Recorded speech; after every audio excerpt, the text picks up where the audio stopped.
Sejam bem-vindos a mais um episódio do TronoCast Podcast. Eu, Deco Marquardt, quero compartilhar com vocês hoje algo muito especial. No próximo dia 7 de junho, estaremos comemorando o segundo ano do TronoCast Podcast. Um especial que vai se chamar Trono Conference. Nessa conferência, nós vamos ter mesa de podcast, louvor, pregação, ministração e muito tempo de comunhão para compartilharmos juntos.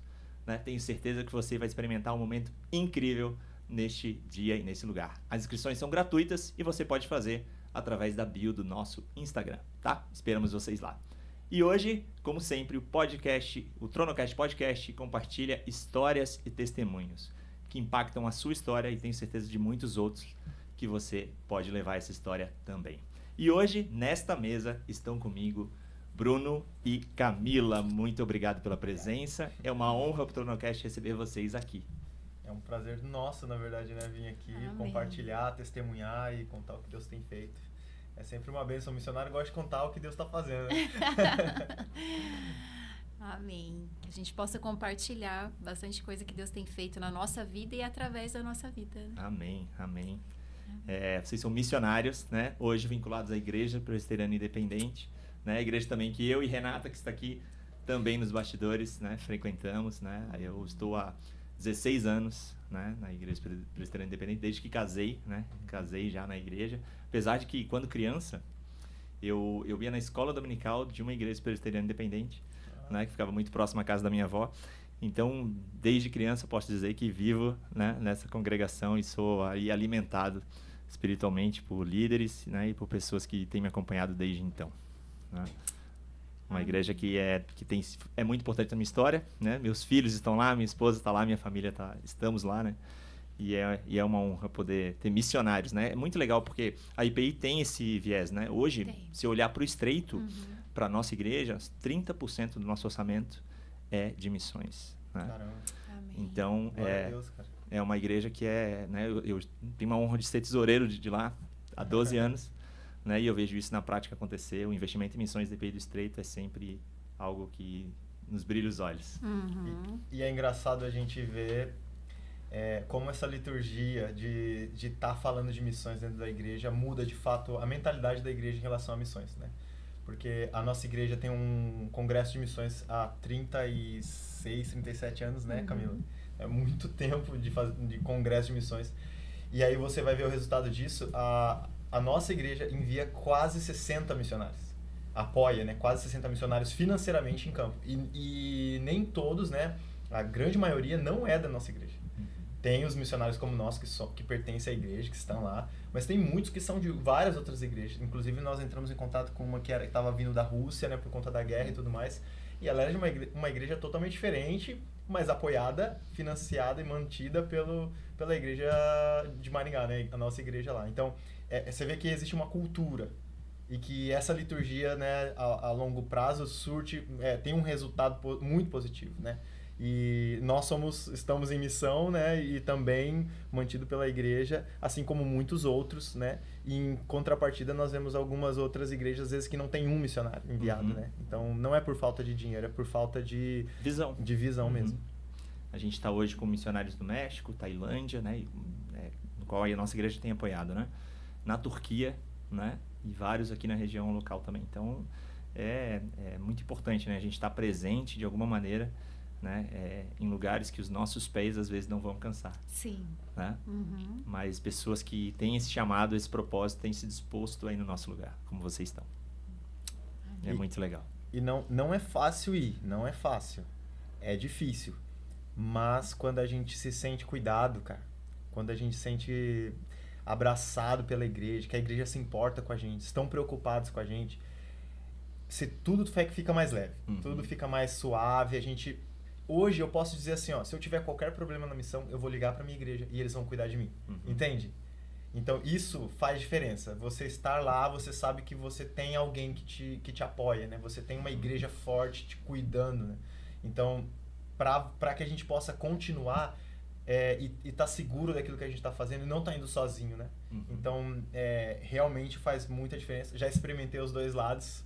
Já experimentei ser sozinho na missão, missionário Muito difícil. solitário, eu e minha esposa, e era muito difícil, era muito inseguro, a gente nunca sabia como as coisas iam terminar na vida, porque você dá tudo que você tem, né? Dá a tua carreira, tua profissão, teus desejos, tudo vira missão, né? E a tua família, né? E pra quem tem família, nós temos uma filhinha de 7 anos. Então, vai tudo, cara. Então, assim, se você tem uma igreja que entende missão e que te apoia, você se sente seguro, sabe? E eu acho que esse é o papel da igreja, né? É um só pensamento e um só coração. A missão não é minha, né? O Tim fala muito isso comigo, ele briga comigo por conta do meu histórico. Às vezes eu não quero contar com a igreja. E ele fala, não, cara, a missão não é sua e da Camila, a missão é da igreja. Compartilhe com a igreja as suas dores, né? As suas alegrias também, os testemunhos, mas as dores também. Então a gente tem aprendido a fazer isso, né? Compartilhar as dores, as dificuldades, e a gente tem sido cuidado dessa forma, assim, nesse tempo, né? E é maravilhoso. Lembrou do Tim, né? Já estava comentando hoje que eu conversava hoje com o Tim, quanto ele queria estar presente nessa mesa, mas está em aula e não vai poder, né, Tim? Manda um abraço. Tá presente hoje. O Bruno surfa comigo, vem aqui surfar e tal. Pega onda. Eu acordo o Tim 5 da manhã, coitado, pra surfar, só posso surfar às 5 da manhã. Vamos, Tim, às 5? Ele vai, pô, ele vai lá. Ele vai, né? Tinha parceiraço. Mas... E sempre que eu posso também estou em contato com a Marta, né, com a esposa. E é maravilhoso, li o livro dela, me ajudou muito com muitos períodos da missão. Então, assim, é um casal muito abençoado que Deus colocou no nosso caminho. Assim, a gente agradece muito a isso. Eles são demais. E todo mundo quer saber agora, todo mundo que está acompanhando, quem é Bruno e quem é Camila? Bom, eu sou missionário. Sou pai da Maria, né? Marido da Camila, e tenho uma história já cristã, né? Nasci num lar cristão, mas no meu período de adolescente, eu sempre fui muito crítico com as coisas desde pequeno, e chegou um ponto onde eu não me via na igreja, porque eu não entendia as coisas que aconteciam. E um dia eu falei para meus pais, eu tenho mesmo que fazer isso aqui, né? Eu tenho que ser evangélico, né? E eu tenho que seguir isso aqui, porque se eu não compreendesse, eu não queria fazer parte. Então eu fiquei muito cético com muitas coisas, né?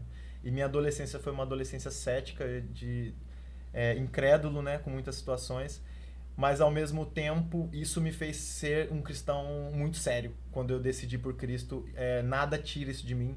Só que foi totalmente radical, né? Eu não aceitei ser apenas um cristão mediano, né? Eu precisei ler a Bíblia de maneira simples, primeiro, as coisas que não precisam de interpretação e que não precisam de alguém fazendo algo por mim, aquilo que o próprio Espírito Santo faz por você, que é te trazer entendimento sobre aquilo que você está lendo. E eu falei, não dá para eu viver a vida da mesma forma, eu tenho que ter uma vida parecida com a de Cristo, e imediatamente isso me lançou para a vida missionária, né? E com que idade, Bruno? Assim, Eu tive uma conversão genuína, eu digo, né, fora das decisões da minha família, com 16 anos. E com 16 anos eu já falei que queria ser missionário. Muito jovem, na verdade, para o que a gente vê, né? Mas eu não consegui ser missionário, né, com 16 anos. Não porque eu não quis. Eu fui buscar o meu pastor e eu perguntei para ele o que eu faço para ser um missionário. Ele mandou fazer uma faculdade. E eu fui fazer a faculdade, só que ele não me falou qual faculdade, o que tinha que fazer. Ele falou, não, faz uma faculdade primeiro e depois você vem e procura fazer a missão. Eu acho que foi um conselho burocrático para alguém que estava incendiado, com o coração incendiado nesse momento, sabe? Então, quando eu decidi ir para a faculdade foi um tropeço para mim, né? Eu fui para a faculdade muito interessado em ser um missionário dentro da faculdade. No meu primeiro ano de faculdade eu levava violão, eu fazia culto no intervalo, eu chamava a galera. E as pessoas da igreja, que eram da minha igreja, falavam, nossa, para com isso, é ridículo você fazer isso, cara. Você tá se queimando, todo mundo acha você um maluco aqui na faculdade, sabe? Eu falei, não, mas eu sou mesmo, né? Não tem problema, eu tô maluco por Deus. Imagina, eu tinha 18 anos, né? Só que eu fui sendo esmagado por isso, sabe? Eu fui sendo esmagado. E aí, ao mesmo tempo, eu era um jovem, morava no bairro mais pobre da minha cidade, eu não tinha recursos. Então eu tinha que trabalhar e fazer a faculdade ao mesmo tempo. Então eu não conseguia mais ter tempo com Deus. E aquilo tudo foi me afastando, mas a cumprir as tarefas da faculdade, aquilo me engoliu e acabei me afastando de Deus. E eu voltei depois, né? Quando eu terminei a faculdade, eu estava arrebentado. Mas aí, em algum momento, né, o Senhor me resgatou e então eu reiniciei minha vida com Cristo e reiniciei esse projeto, né, esse chamado missionário na minha vida, né? Então, foi um retorno, assim.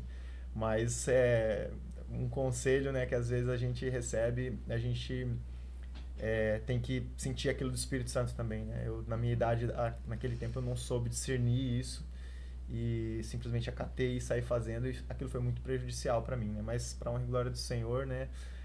Ele me colocou de volta nos trilhos e eu pude hoje viver o que eu estou vivendo, né? Então, foi mais ou menos por aí, um breve testemunho. E você, Camila? Bom, eu sou a Camila, né? Esposa do Bruno, mãe da Maria e missionária, né? Quando eu me converti, eu já me vi missionária. É muito engraçado isso, porque eu vim do mundo perdida, completamente perdida, das baladas, de muita festa, loucura, e tinha passado por muitas religiões. E a última religião que eu passei foi a religião Umbanda, e ali foi um divisor de águas na minha vida. Um pouco depois, né, eu tive meu encontro com Deus, e esse encontro com Deus que eu tive era numa reunião de poucas pessoas, né, um pequeno grupo, e ali que eu conheci o Bruno, né, ele estava nesse grupo, e ali eu tive meu encontro com Deus, eu tinha 23 anos, e naquele dia eu tive a certeza que a minha vida mudaria, e eu tive a certeza que minha vida ia ser inteiramente de Cristo. E até engraçado, assim, porque passava um filme na minha cabeça, o que vai ser da minha vida, porque era assim, era uma vida completamente o oposto, eu sentia que eu ia viver tudo o oposto. E é o que eu vivo, isso, né? Já fazem agora 16 anos, né? Desse meu encontro. Para honra e glória do Senhor, eu não tive um desvio. Eu tive sempre, né? Apaixonada por Cristo e querendo viver completamente para Ele. E então, viver hoje na missão, inteiramente na missão integral, para mim, assim, eu falo, Deus, obrigada. Obrigada porque eu posso participar, sabe? Obrigada porque eu posso hoje, sabe? Fazer tudo em favor do Teu reino. Então... isso é um resumo, né, dessa minha conversão. E eu queria só colocar uma frase da Maria para começar essas nossas conversas aqui, que eu falei assim, Maria, o que a mamãe não pode esquecer de falar hoje para o pessoal sobre a missão? E ela falou assim, que o evangelho verdadeiro é pregado com amor. E aí eu falei, mas eles vão querer saber como é isso. Daí ela falou, é como Estevão, que pregou o verdadeiro evangelho com amor. Então, aqui, né? Nós estamos a pregar com amor. Com amor até a morte, né? Muito legal. E conta pra gente como que vocês se conheceram. Quem vai contar? Eu, Camila. Pode contar, você conta o resumo. Mas sabe, só um pouquinho, o resumo foi mais longo do que a Camila, então... Tá vendo? Quando explicou no início. É que o meu tinha mais, né? O Camila foi, eu me converti e deu, né? O meu começou com 8 anos, né? Cara, como a gente se conheceu, né? Eu estava justamente tendo meu chamado de volta de Cristo naquele dia. Eu estava muito afastado de Deus naquele tempo. Eu até estava depressivo até por conta do meu afastamento de Deus e eu não conseguia voltar. E eu andava de skate, um amigo meu que andava de skate comigo falou, Bruno, vamos lá na casa de um brother, vai ter uma reunião lá, uma célula, não sei o quê. E vai ser na casa do Gui. E, tipo, foi um brother meu que andava de skate comigo. O Gui era vocalista de uma banda de reggae. Eu falei, pô, não tem como dar ruim, né? Vai ser bom. Acho que não vai ser muito ruim. Vai ser legal, acho, né? No mínimo. Vamos lá. E fui, cara. Cheguei mega atrasado. E era essa reunião que a Camila tava a primeira vez. Eu cheguei atrasado, mas eu cheguei e naquele momento eu falei, cara, eu quero ficar nesse lugar. Era isso que eu precisava, fazia muito tempo que eu não sentia isso. E só de conversar um pouco com as pessoas me sentia acolhido. E naquele mesmo encontro, a Camila tava sentindo a mesma coisa. Então, nós dois se conhecemos nesse dia, de vista praticamente, assim, né, Camila? Foi só de vista. Só de vista, um viu o outro ali, mas a gente nem chegou a conversar. Num outro encontro, aí a Camila chegou, eu tava próximo, chegou com um amigo que era cadeirante. E aí eu fui ajudar a tirar a cadeira do carro, coisa e tal. E aí a gente conversou um pouquinho mais, né? Começamos a ficar amigos. E, no fim das contas, a Camila acabou virando minha líder na igreja, no ministério que tinha na igreja. E isso nos aproximou um pouco mais. Mas eu era sempre o cara do skate, então eu andava de skate downhill, que era de velocidade, então eu sempre andava de madrugada. Enquanto eu andava de skate, a Camila ia pras vigílias. A gente morava no interior, então assim, tinha muita vigília nos montes, assim. Tinha essas então o meu vigílias. grupinho era de ir pra orar A nos Camila ia montes. orar e eu ia andar de skate. Então eram 2 grupos opostos, assim, cara. Então, assim, a gente se conheceu nesse contexto, apesar de a gente estar na mesma igreja, a gente tinha vidas muito diferentes, né? Mas Deus quis, né, que a gente se unisse e se casasse. E a gente foi amigo por 5 anos até a gente se casar. Que legal. Tem uma parte muito importante, então eu vou dizer assim, só pra não Eu já ficar sabia muito, que ia ter, já muito sabia. resumida. Já sabia que ela ia compartilhar. Já sabia essa que ela parte. ia Tem uma entrar. parte muito importante que a gente foi amigos, mas não amigos próximos. E a gente se reencontrou aqui em Santa Catarina. Então, assim, eu tava em Balneário Camboriú fazendo faculdade e o Bruno tava morando aqui em Florianópolis. E quando a gente se reencontrou aqui em Florianópolis, num evento da nossa igreja da época, Deus falou comigo. Ele é o homem que você vai casar. É algo muito sobrenatural, gente, mas aconteceu. E Deus já estava falando comigo. E Deus já tinha falado com ele. Há um bom tempo. Só que eu falei, Deus, primeiro a gente tem que se encontrar em algum lugar, porque a Camila tava morando em outro lugar e eu morando em Floripa, eu nem sabia onde a Camila tava, cara. Eu encontrei a Camila aleatório, assim, né? Ele não sabia que eu tava em Balneário Camboriú. Eu não sabia E eu onde não a Camila sabia tava. que ele tava em Florianópolis. Então foi esse reencontro. Então foi muito doido porque Deus falou com a gente que a gente se uniria. E eu sempre, desde que eu me converti, assim, eu tive, né, como eu vinha do mundo, né, de muita festa. Então todos os meus namorados eram todos muito zoados. E quando eu tive esse meu encontro com o Senhor sempre colocava no meu coração, espere porque você vai ter aquele quem eu preparar para você. Então eu sempre orei, sabe, Deus, aonde ele está, né? Orava, intercedia, mulheres, eu ficava intercedendo aonde esse homem está, cuida dele, guarda ele. E quando a gente se reencontrou, então, que Deus me mostrou, é ele quem eu preparei. Então esses 5 anos, né, que eu fiquei sozinha, Deus me preparou também como uma esposa. Então, quando o Bruno apareceu, ele foi claramente, né, mostrando que é isso. Vocês vão viver para a honra e glória do meu nome. E o casamento sempre foi assim para mim, essa união.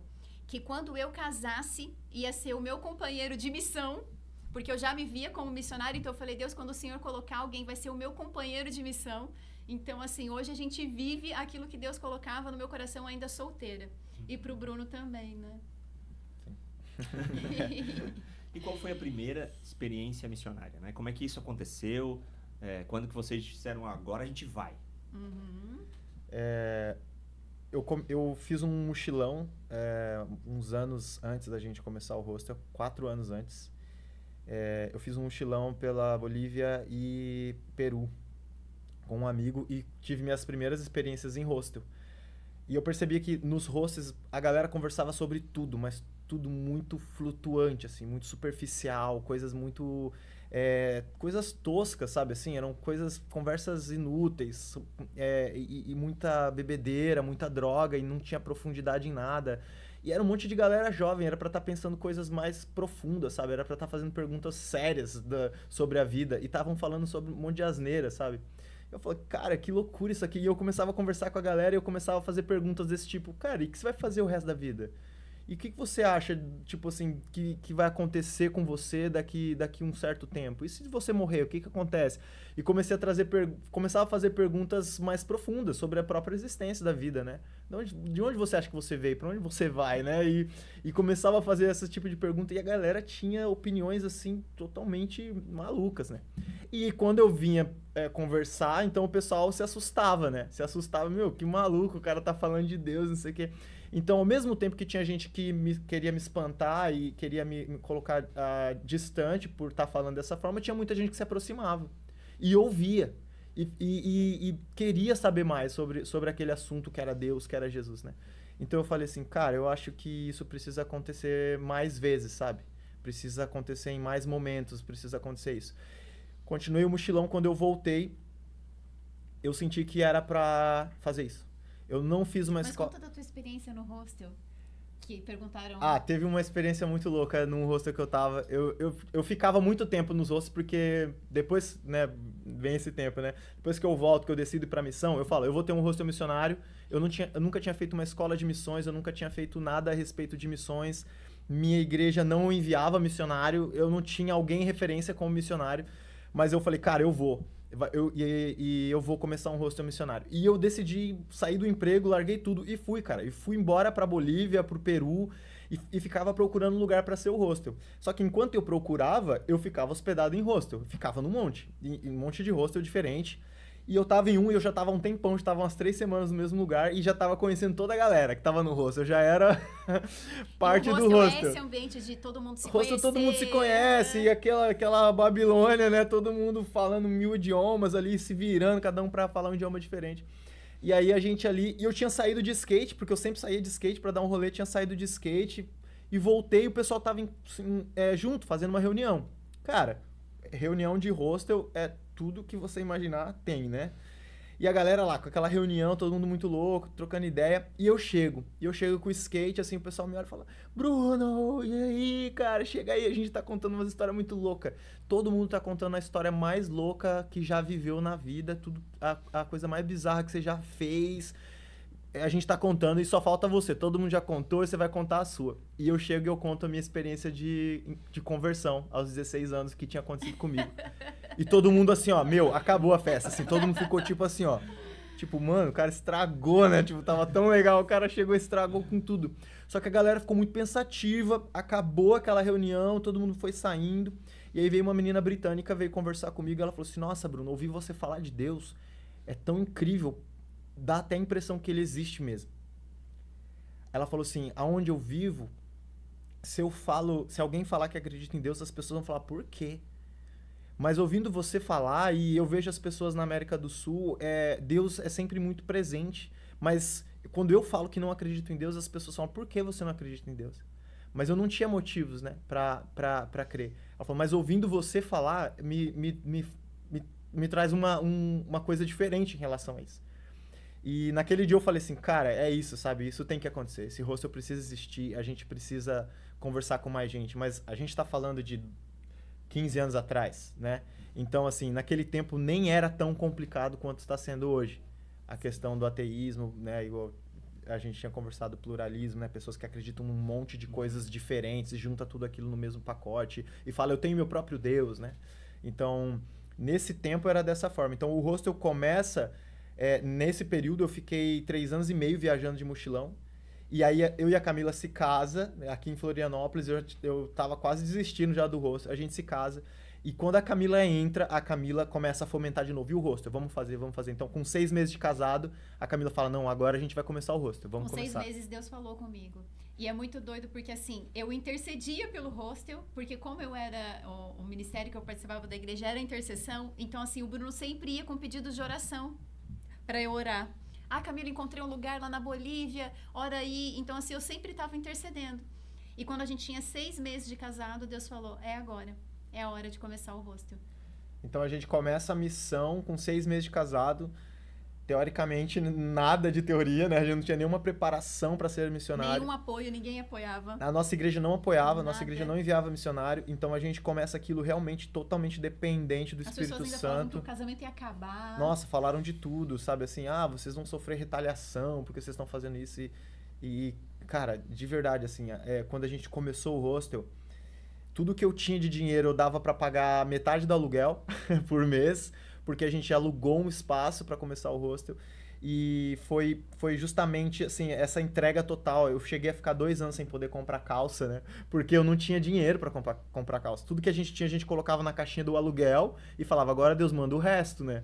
Então, assim, a gente começa a missão... E quem aqui de Florianópolis vai lembrar que foi aquela vez que chegou que a nevar no nevou. Não sei se... Vocês lembram? Foi nessa época Foi que nessa nevou, época. foi a época que eu não tinha dinheiro pra comprar nem calça, cara. Foi nessa época. Tipo assim, que a gente passando um apuro financeiro, mas a gente tava numa alegria, porque a gente tinha finalmente iniciado aquele projeto que Deus tinha dito pra nós há muito tempo atrás, né? 4 anos antes, a gente acreditou que Deus estava falando com a gente, né? A Camila acreditou que Deus estava falando comigo, ela sem saber que ela fazia parte, né? Depois ela começou a fazer parte disso com a gente.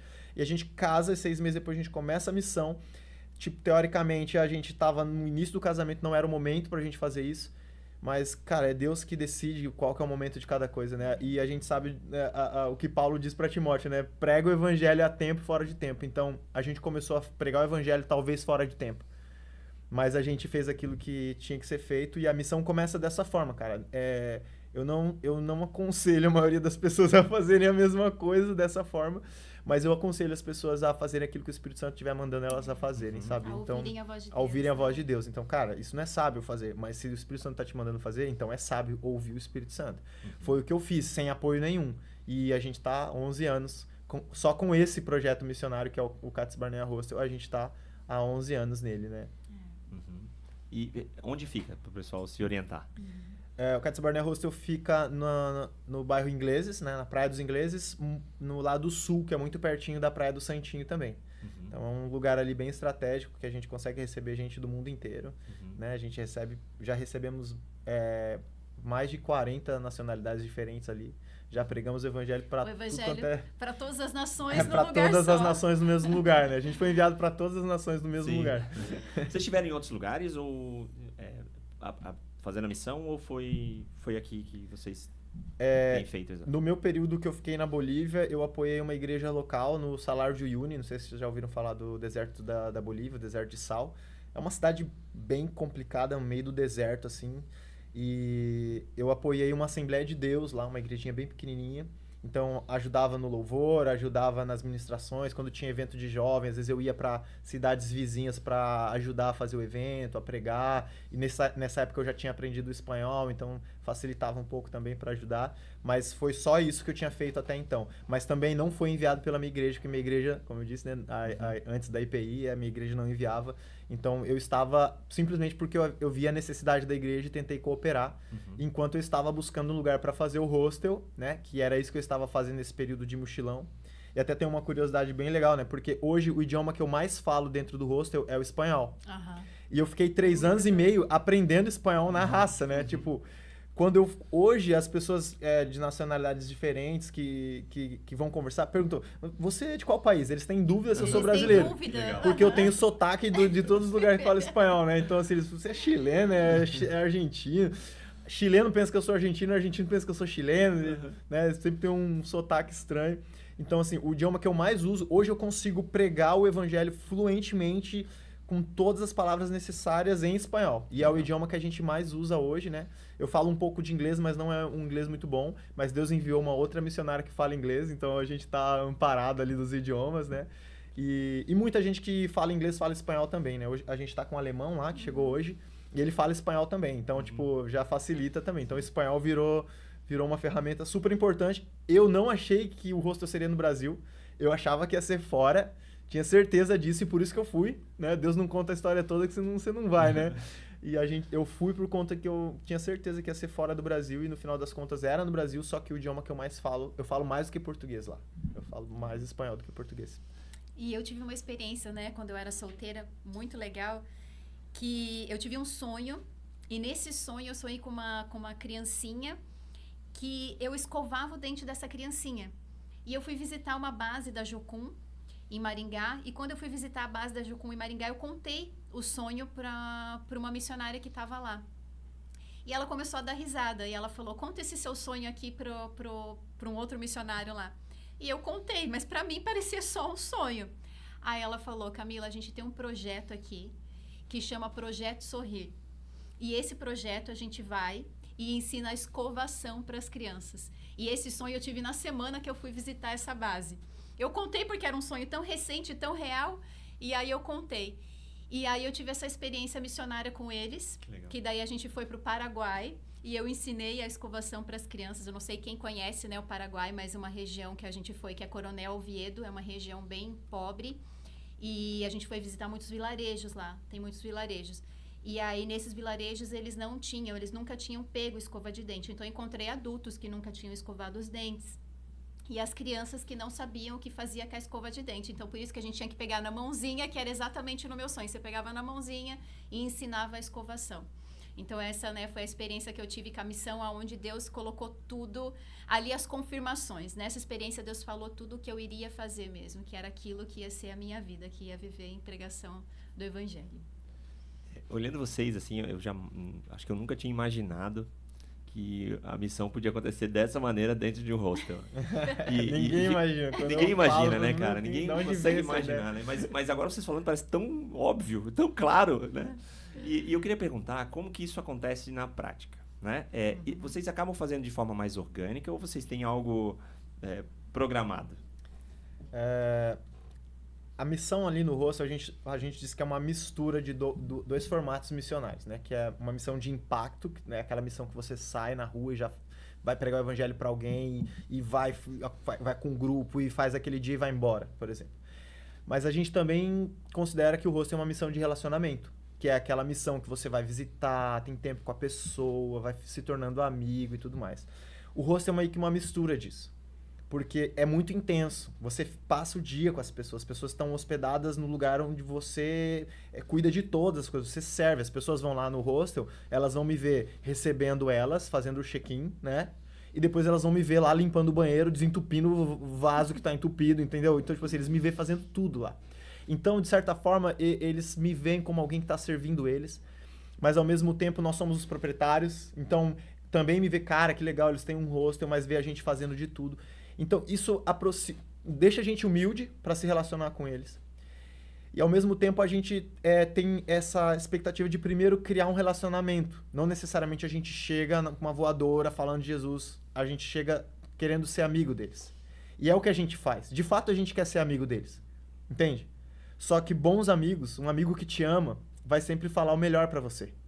Então, nós nos tornamos amigos das pessoas. Nós conversamos coisas aleatórias, coisas da vida. Só que simplesmente a gente sempre tenta guiar essas conversas para conversas onde a gente tente trazer soluções eternas, né? E não paliativas. Então, a gente já passou por situações, a gente tá sentado na mesa com pessoas e a pessoa passando por vários problemas. De repente, ela fala assim, eu não sei nem por que eu tô contando tanto problema para vocês nem precisavam estar ouvindo isso. A gente quer ouvir isso, a gente quer fazer parte da sua vida. E a gente ouve, e depois de 2 horas a gente consegue falar 10 minutos de Jesus. Entende? Então, mas as pessoas se abrem, porque é muito intenso, a gente está compartilhando a vida ali. Elas estão vivendo dentro da nossa casa. Às vezes tem amigos que você não vai passar tanto tempo durante um ano, entende? Mas ali é muito intenso. Então, flui, é orgânico. A gente tenta pregar o evangelho para o máximo de pessoas que a gente consegue, mas dessa forma, a gente tenta ouvir a pessoa, conhecer as dores dela, o que ela acredita, encontrar quais são os problemas que têm acontecido na vida dela. E muitas vezes essa busca pela espiritualidade é um ponto central na vida de muitas pessoas que passam por ali. Então, depois que a gente tem esse tempo, depois que a gente consegue falar alguma coisa com essas pessoas, se aproximar e ter um tempo, às vezes não consegue, às vezes é muito leve, às vezes não consegue falar nada por conta de encontrar mesmo, a pessoa sai muito. Mas tem um dia na semana que a gente faz um culto. E esse é fixo, todos os domingos, às 8 da noite, a gente vai fazer uma reunião e a gente convida as pessoas para essa reunião. E o convite é, olha, a gente vai fazer um momento espiritual e se vocês quiserem fazer parte, você pode ser da religião que você quiser, né? A gente não impede ninguém de participar. Eu e a minha esposa, nós somos cristãos, mas se vocês quiserem participar com a gente, nós vamos conversar, todo mundo pode falar, a gente pode trocar uma ideia, mas é um momento importante porque nós cremos que não é só matéria. A gente crê que existe algo além disso. A gente crê que existe coisas que a gente não entende e a gente vai conversar sobre isso. E faz um convite.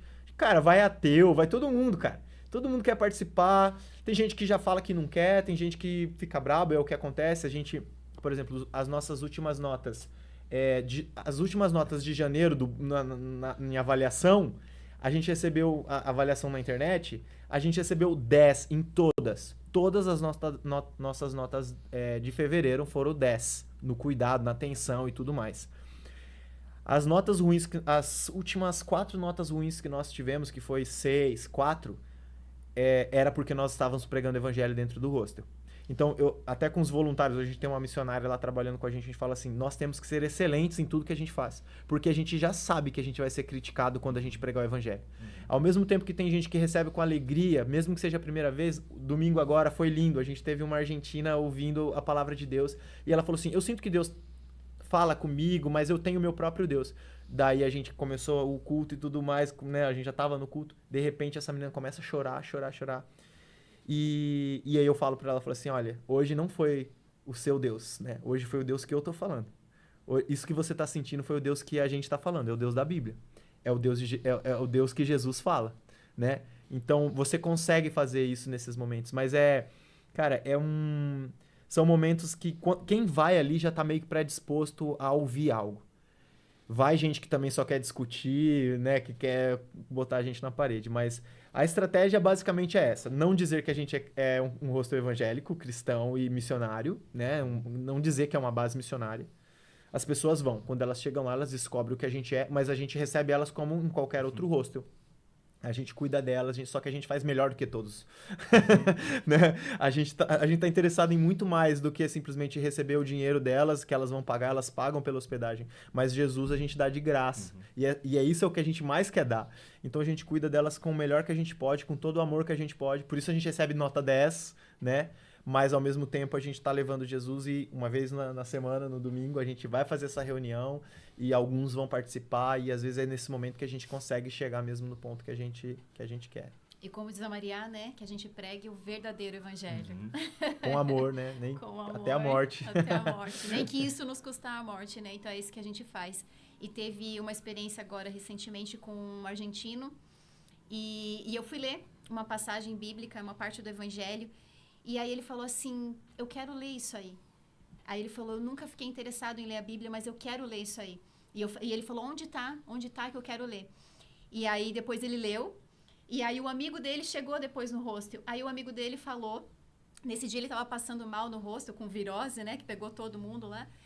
E aí o amigo dele estava compartilhando com o Bruno, falou, não sei o que está acontecendo com ele. Ele estava na praia comigo, ele olhou para mim, começou a chorar e falou, Jesus te ama.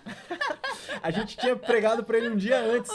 No outro dia ele estava com o amigo dele na praia e ele começou a contar o que tinha acontecido, que ele estava lendo a Bíblia e ele começou a chorar.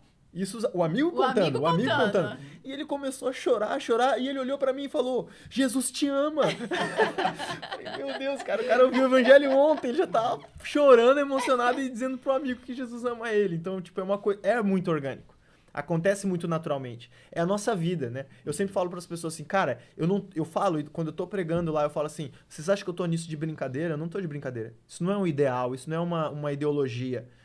Eu tô entregando a minha vida nisso. Se eu não acreditasse nisso, eu não tava nisso. Eu tô dando tudo que eu tenho. O dinheiro que a gente recebe no hostel, a gente investe em outra missão, que é a Ecovila, né? A Ecovila Techuvá, outro projeto missionário com o Ilhéu e Ribeirinho, que não tem nada a ver. A gente recebe num lugar, falei, você acha que isso não fosse sério pra mim, se isso não fosse tão intenso, se não fosse algo que eu realmente acredito, eu faria isso? Eu perderia uma oportunidade de ganhar dinheiro para gastar tudo que eu tenho, mais do que meu dinheiro, a minha vida, a minha família, meus relacionamentos, né? A gente está investindo tudo nisso. E eu sempre falo assim, eu não estou convidando vocês para fazer parte de uma religião.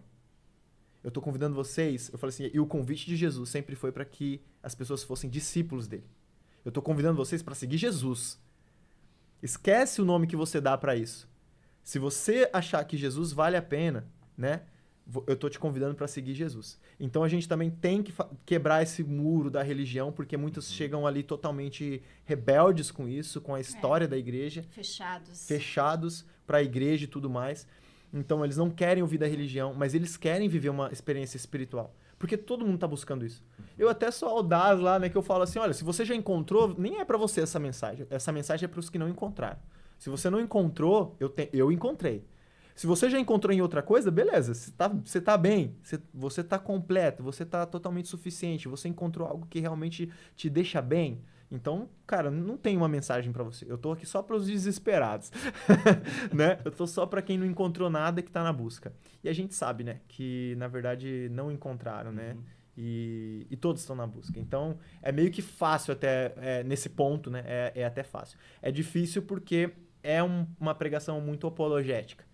E é difícil fazer uma mensagem apologética, uma mensagem de defesa do evangelho, defender Cristo, defender Jesus em situações onde você também tem que demonstrar amor. A gente não tá ali para ganhar um debate, entende?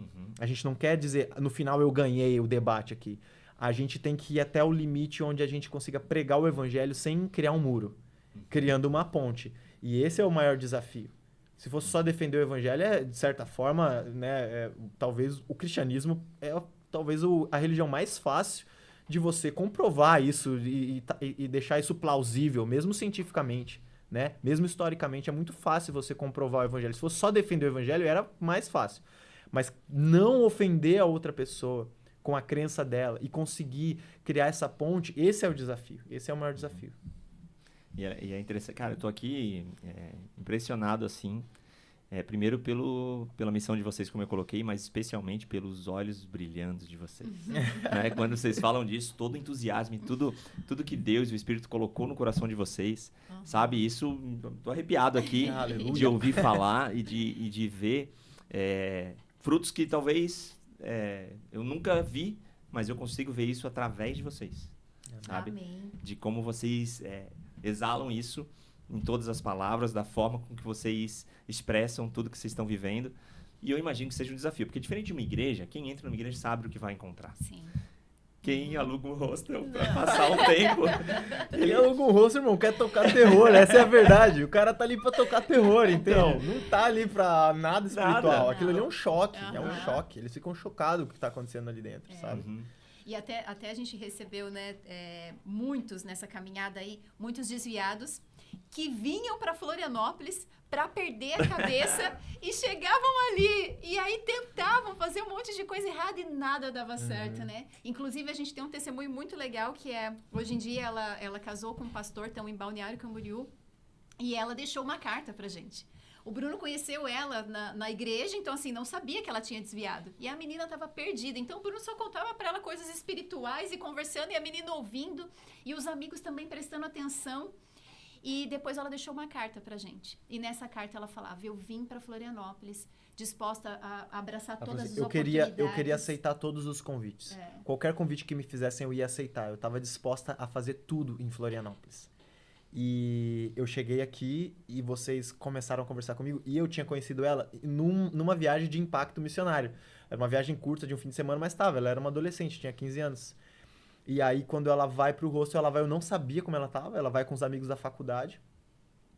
E ela tava... E eu não sabia. E a gente começou a conversar. E comecei a falar várias coisas. E aí, ela não quis compartilhar aquilo naquele momento. Ela foi embora, ela deixou uma carta e falou pra nós, só quando eu for embora vocês leem. E aí, a gente leu e ela falou assim, olha, eu me arrependo de ter me afastado. Eu não só me afastei, mas como eu afastei outros amigos que estavam na igreja. Eu mesmo discursava, apoiando eles a sair da igreja. E eu vou fazer o inverso agora. Eu vou voltar, eu vou buscar Deus, eu vou buscar meus amigos de volta, aqueles que eu disse mentiras para que eles saíssem, eu vou trazer eles de volta. Essa menina acabou se envolvendo com missões também durante um tempo, conheceu o marido dela numa missão e hoje ela tá casada com um menino que é pastor numa igreja que é muito jovem, em Balneário Camboriú. Então, cara, era uma desviada, né? Que também foi alcançada naquele lugar ali, né? Que coisa maravilhosa, né? Deus é maravilhoso. E eu fico aqui muito feliz, né? Primeiro de ouvir essa história de vocês, de ver tudo que Deus está fazendo na vida de vocês, através de vocês. Né? E aqui orando para que tenham muitos hostels desse ao redor de todo mundo. A gente sonha com isso também, cara. Que Deus Amém. Nosso pastor sempre fala isso. Ele fala, tem que ter hostel desse. Ele fala, cara, isso aí tinha que ter em muito lugar, cara. Tinha que ter muito lugar. E a gente que tá ali todo dia ouvindo e vendo as histórias, sabe? E podendo colocar a visão correta das coisas, sabe? É muito lindo. Hoje, na hora do almoço mesmo, eu sentei... umas hóspedes fizeram um almoço, né? Junto com a outra missionária que estava lá também. E sentaram na mesa. E a gente conversando sobre algumas coisas, porque elas já sabiam, uma delas tinha participado do culto. E ela falou assim, o problema do cristianismo e dessas coisas toda é a igreja. Porque a igreja é isso, a igreja é aquilo. Eu falei assim, olha, vocês já pararam pra pensar... Todo mundo se juntou e começaram a meio que lenhar a igreja. Eu falei, vocês já pararam pra pensar que talvez seja um olhar muito preconceituoso? Falei assim, é como se a gente olhasse, por exemplo, uma pessoa que fez um argentino que fez uma coisa ruim no hostel e falasse, todos os argentinos são ruins. Falei assim, tem muita igreja boa por aí, vocês só conheceram igrejas ruins porque é isso que aparece. A mídia vai trazer a informação ruim. Falei assim, mas existem igrejas amorosas, existem irmãos em Cristo que realmente estão vivendo com um só pensamento, um só coração, e que são amorosos e vão te receber com amor e com carinho. Falei, vocês não encontraram essa igreja, por isso vocês estão criticando. Quando vocês encontrarem essa igreja amorosa, uma igreja de fato, discípulo de Jesus, vocês vão mudar completamente o pensamento de vocês. Falei, mas deixem de ser preconceituosos quanto a isso. abre o coração para isso, busca um lugar. Eu falei, existem igrejas que são em casas, existem Isso. células. Na verdade, elas encontraram, eles estavam em uma Exato. igreja e nem sabiam que estavam em uma igreja. Exato. Então, assim, falei assim, calma, sabe, assim, porque elas tinham tido um momento de busca espiritual e tinham encontrado algo em Deus, e uma das meninas que estavam ali tinha tido aquela experiência, né, que eu contei. Então, assim, aquilo poderia ser arruinado simplesmente pra uma pessoa falar, mas a igreja não presta. Então tá, eu tive uma experiência espiritual maravilhosa, mas eu não vou buscar uma igreja, entende? Não, cara, a igreja é o lugar onde você vai encontrar mais pessoas como você que estão buscando a mesma coisa. Então, também ter essa oportunidade de desmistificar essas ideias, tirar isso do coração deles, que é o que tem acontecido principalmente naquilo que a gente conversou, né? A cultura global jovem. Hoje o jovem, ele não é, por mais que ele mora numa cidade de 1000 habitantes, ele sabe tudo que está acontecendo no mundo inteiro. Uhum. Ele a consciência dele está sendo montada e está sendo estruturada com base no mundo inteiro. Por isso que a gente vê hoje os jovens, eles são muito parecidos, mas ao mesmo tempo muito superficiais com tudo, e inclusive, e principalmente na questão espiritual. É um monte de ideia, e a maioria está falando assim, não, eu estou construindo meu próprio Deus, eu tenho minha própria espiritualidade, e aí não existe base alguma para sustentar aquilo. Então, quando você traz algo real, aquilo vai impactar. Mas, ao mesmo tempo, existe uma luta também contra isso, até espiritual, né? Existe uma luta ali, a gente está pregando o evangelho num lugar onde as pessoas estão indo para fazer coisas totalmente opostas a isso, né? Então, esse é o lugar onde a gente faz a nossa missão aqui em Florianópolis, né? Mas eu queria também, né, aproveitar que a gente está aqui e falar, né, que recentemente a gente começou um outro projeto. E faz 3 anos, né? Esse outro 4 projeto. anos. E o que Deus colocou no nosso coração vocês iriam, né, para um lugar difícil de viver e em favor de uma pessoa. Foi isso que ele falou claramente para mim. E a gente já estava, né, aqui com a missão acontecendo, o hostel já, né, há anos acontecendo. Eu cheguei até a pensar, eu acho que isso não é pra gente, né? Eu falei, acho que não é para mim e pro Bruno, a gente já tem uma missão acontecendo. Mas ele falou claramente que era pra gente ir para aquele lugar. E aí a gente, né, tá levando o evangelho lá para Ilhéus e Ribeirinhos. A ilha, ela pertence a Mato Grosso do Sul. Então, assim, é um desafio, porque a gente tem uma filha pequena, então ela tem que ficar nessa mudança de escola, né? Ela já está na idade escolar. Então, esse é um desafio para a gente, né, como família, encontrar, né, esse lugar para ela estar. E como eu tô gostando de compartilhar hoje com vocês aqui, né, o hostel, porque assim, lá é uma missão que é muito apoiada, porque a gente tá lá, né, com uma comunidade pobre e pregando para Ilhéu e Ribeirinho. E já o hostel, ele nunca foi reconhecido como missão. E nós que somos cristãos entendemos, o evangelho tem que ser pregado para todos. E muitas vezes é negligenciado isso.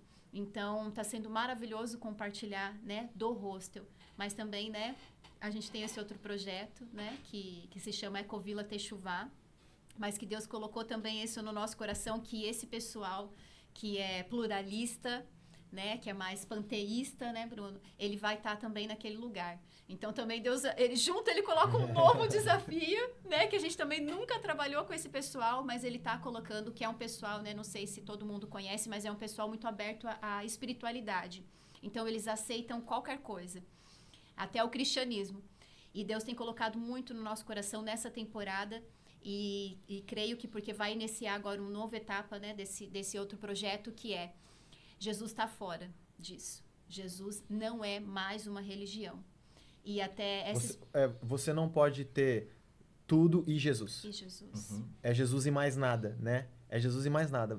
Se você quer... Único e suficiente. Não tem como você colocar todos e Jesus junto, porque Jesus fala que todos os outros estão errados. Sim. Então, até recentemente lá no hostel, um menino falou assim, esse Jesus aí que você fica falando, ele é muito machista, muito narcisista, tudo é ele é o melhor, tudo tem que acontecer com ele, todo mundo tem que adorar ele, todas as outras não prestam. Eu acho que esse Jesus que você fica falando é uma pessoa bem egoísta, não sei o que, falou assim, né? E eu falei assim, cara, poderia ser, se não fosse verdade. Como é verdade, é amor. Falei assim, o que você acha se alguém soubesse que tem alguém ali na esquina matando as pessoas e você visse as pessoas indo pra lá e iam morrer e você não falar nada? Seria uma atitude de amor? Então, se não fosse verdade, seria tudo isso que você falou. Mas como é verdade, é amor. mesmo que você não crê. É amor. Ele está te amando, por isso que ele fala isso. Por isso que ele fala dessa forma, eu sou o único caminho, a verdade e a vida, e ninguém vai ao Pai se não for por mim. Parece alguém egoísta se não fosse verdade. Como é verdade, é amor. E ele ficou assim, era um venezuelano, né? E ele ficou todo assim, meio que assustado, mas depois ele participou da reunião à noite, entende? Então tem toda essa questão. Na Ecovila, Deus nos chamou para plantar uma igreja.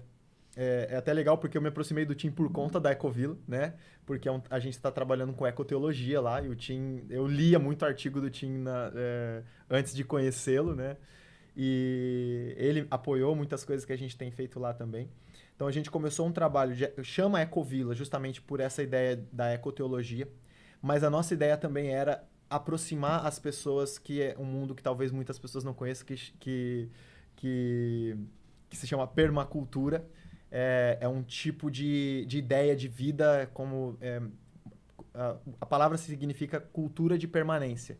Então tem muitas pessoas, você vai encontrar muitas essas pessoas hippies, leva um pouco dessa ideologia, mas essa coisa de lidar com a terra, de fazer bioconstrução, de viver na floresta, de viver com plantas medicinais, é uma galera bem alternativa, me aproxima um pouco do que era a Bugra, né, pregando evangelho para hippie.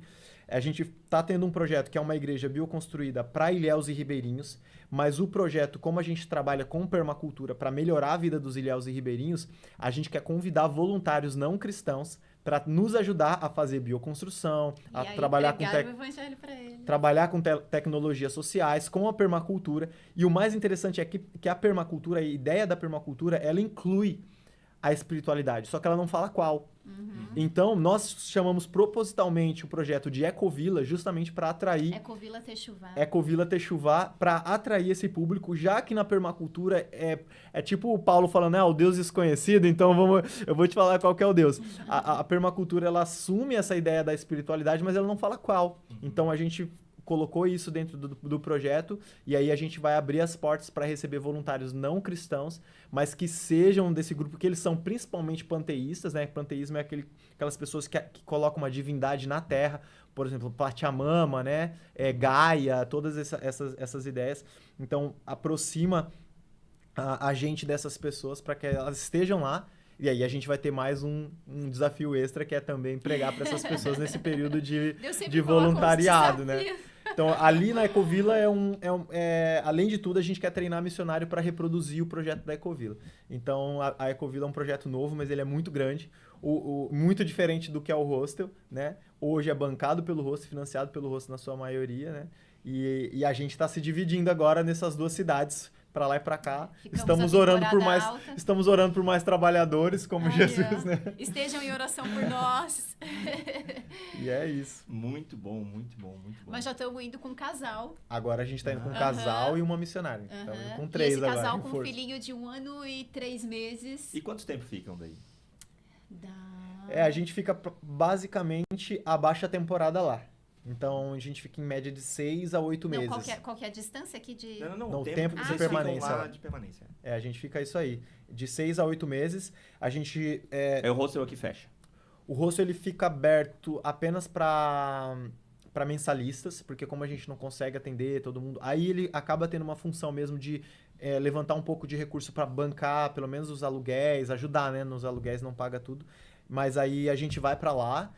E aí a gente vai usar o dinheiro do hostel, né? A gente vai pra lá e em média a gente fica 6 a 8 meses. Temos missionários pra estar aqui.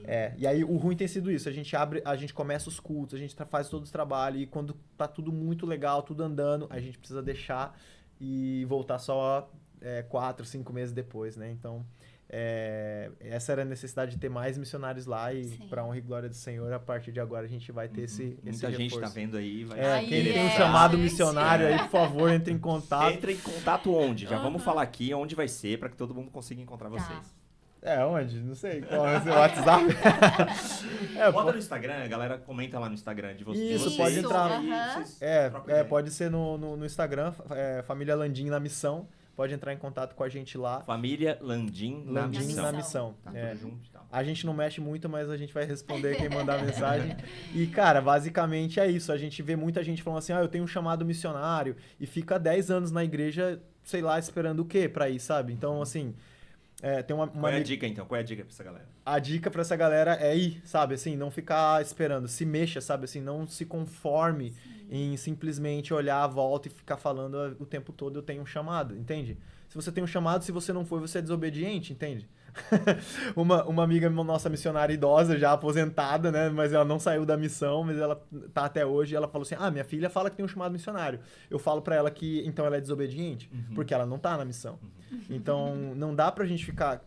Eu sei que tem igrejas que é mais difícil. Nem todo mundo tem uma igreja como a nossa, que apoia muito a missão, né? O envio missionário, e que você se sente seguro em fazer isso. Mas, cara, às vezes você vai ter que fazer isso inseguro mesmo, entende? Eu fiz inseguro. E Deus tem usado as nossas vidas pra levar o evangelho para muitas pessoas. Eu nem sei quantas pessoas já se converteram no hostel. E muitas a gente nem sabe o que aconteceu, porque a gente prega e nunca mais vê. A gente recebeu esses dias atrás duas pessoas, 2 anos depois, falando que agora se batizaram, tiveram encontro com Jesus e mandaram mensagem para nós para nos avisar. Então, assim, a mensagem foi lançada, né? A semente foi lançada. Então, qual que é o que você deve fazer quando você sente que Deus está te chamando para isso, que está te convidando para ser um missionário? Primeiro, cara, não depende de você, sabe? É Deus que tá fazendo. Ele só tá te convidando para ser colaborador com ele, para fazer com ele o que ele tá fazendo. E a missão, de certa forma, ela é feita através de você, mas é feita em você também. Você tá se convertendo também a cada dia, sabe? Então, assim, não é uma questão de dizer, será que eu estou pronto? Porque às vezes essa questão de estar pronto, cara, vamos ser honestos, eu não tô, entende? Eu não tô pronto, cara, eu tô fazendo por graça e misericórdia de Deus. Então, assim, não é questão de estar pronto, você tá obediente? Essa é a pergunta. Tá disposto a... Tá disposto. Entende? É isso, cara, você está obedecendo a Deus? Não dá pra ficar nesse discurso a vida toda de que Deus me chamou pra missão e você vai quando, então? Quando você se aposentar, sabe? Então é mais ou menos por aí, né? Seja mais corajoso um pouco, sabe? Assim, saia um pouco da segurança, saia um pouco daquilo que você sente o pé no chão, sabe? E tenha um pouco de fé, né? Tem um pouco de fé que, cara, se Deus te chamou, Ele vai cuidar de você. Essa é a verdade. Amém. Amém. Amém. Muito bom, muito bom. Quero agradecer vocês, né, por esse tempo na mesa. Estamos chegando ao fim, mas vou deixar para que vocês compartilhem mais alguma coisa que vocês querem deixar. Isso vocês podem falar para as câmeras, né, para alguém que está ouvindo, para alguém que gostou do projeto, para alguém, né, que brilhou os olhos como eu brilhei de ouvir tudo que vocês falaram. Meu recado é talvez muito simples, né? Não deixe para nós que somos missionários em campo a responsabilidade de pregar o evangelho, né? Isso não é nossa tarefa apenas, é a tarefa de todo cristão, né? Spurgeon fala, né? Se você é cristão, ou você é um missionário ou você é um impostor, né, cara? Porque a missão não é do missionário, a missão é da igreja. Todos que fazem parte da igreja são missionários. Nós somos uma flecha. A gente é lançado em lugares onde você que está aqui no teu cotidiano, você não consegue ir. Eu consigo ir lá para Ecoville. Eu consigo todo dia pregar o evangelho para um monte de nações diferentes lá no hostel. Você não vai conseguir fazer isso. Mas o seu vizinho vai, o teu amigo do trabalho vai, o frentista do posto vai, a pessoa que pega o Uber, né? Você é o motorista ou se você é a pessoa que está contratando o Uber, você pode pregar o evangelho nesse ambiente. Então, assim, o evangelho foi levado por pessoas comuns, né?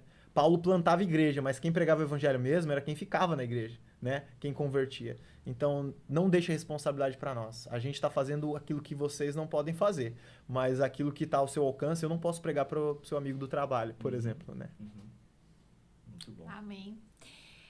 Olha, o recado que eu ia deixar, né? Era Até parece. mesmo. Mas eu queria compartilhar mesmo essa urgência da pregação do evangelho, né? E não é porque a gente é missionário, né? A gente vive para isso. Mas é o que o Bruno falou, sabe? Aonde cada um estiver, pregue o evangelho, né? Eu sempre falo assim, é uma coisa que é da minha vida e as pessoas que estão à volta sempre escutam. A gente pode morrer a qualquer momento, então Jesus pode voltar pra gente. E do mesmo jeito que Jesus pode voltar pra gente a qualquer momento, pode voltar na vida do outro. Então, assim, o que eu vou fazer, né? E recentemente morreu uma pessoa na rua do hostel. E quando eu vi aquela morte, a pessoa tinha acabado de se mudar para Florianópolis, fazia uma semana, e ela morreu atropelada na rua do hostel. E Jesus voltou para aquela pessoa. Então, assim, eu sempre coloco essa urgência da pregação do evangelho. Jesus pode voltar para a tua vida e Jesus pode voltar para a vida do outro. Então, assim, o que a gente tem feito? Então, que todo mundo, né, que esteja ouvindo aqui leve essa urgência da pregação do evangelho. E assim como a Maria falou, né, esse evangelho verdadeiro, que talvez ele te custe a tua própria vida. Então, assim, né, vocês estão dispostos, né? Porque eu gosto muito também, assim, de saber quando fomos chamados, né? Os cristãos, eles foram reconhecidos na Bíblia para ser chamados de cristãos. Então, assim, estão reconhecendo Cristo em nós? Né? Será que eu posso me titular cristã? Será que tem visto Jesus Cristo na minha vida?